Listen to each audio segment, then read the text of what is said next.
आपल्या सगळ्यांना माहिती आहे की अल निनोचं संकट आपल्या सगळ्या महाराष्ट्रावर देशावर असताना आपल्या सगळ्यांसाठी एक आनंदाची बातमी आहे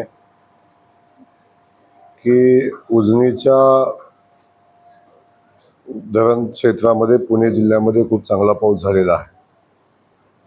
त्यासोबत सह्याद्रीचा जो पट्टा आहे, डोंगराचा पट्टा आहे, महाबळेश्वर पासून हा सगळा परिसर, या सगळ्याच भागामध्ये खूप चांगला पाऊस झालेला आहे।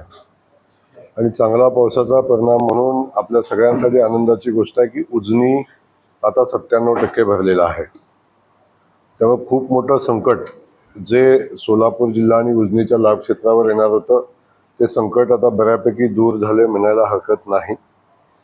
त्यामुळं गेल्या काही दिवसापासून आपण सातत्याने पाहिलं की पिण्याच्या पाण्याच्या पुढच्या वर्षीच्या ऑगस्टपर्यंतच्या तरतुदीच्या अनुषंगानं उपयुक्त जलसाठे पिण्याच्या पाण्यासाठी आरक्षित करण्यासंदर्भातला निर्णय झालेला होता। आणि त्यामुळं उरमोडीच्या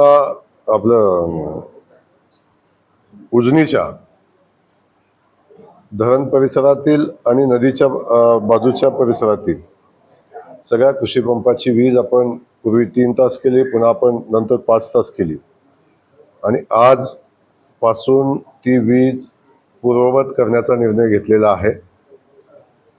जशी पूर्वी शेतकऱ्यांना वीज मिळत होती त्याच पद्धतीनं शेतकऱ्यांना वीज मिळेल, म्हणजे 8 तास शेतकऱ्यांना वीज मिळेल असा आदेश आज कलेक्टर महोदयांनी सकाळीच आमची चर्चा झाल्याप्रमाणे केलेला आहे। त्यामुळे सगळ्या शेतकरी बांधवांसाठी आनंदाचा विषय आहे की उजनी 97% भरलंय आणि आता शेतकऱ्यांची वीज पूर्ववत केली जाणार आहे। हा एक विषय आहे। त्यासोबत आपल्या सगळ्यांना माहिती आहे की सोलापूरची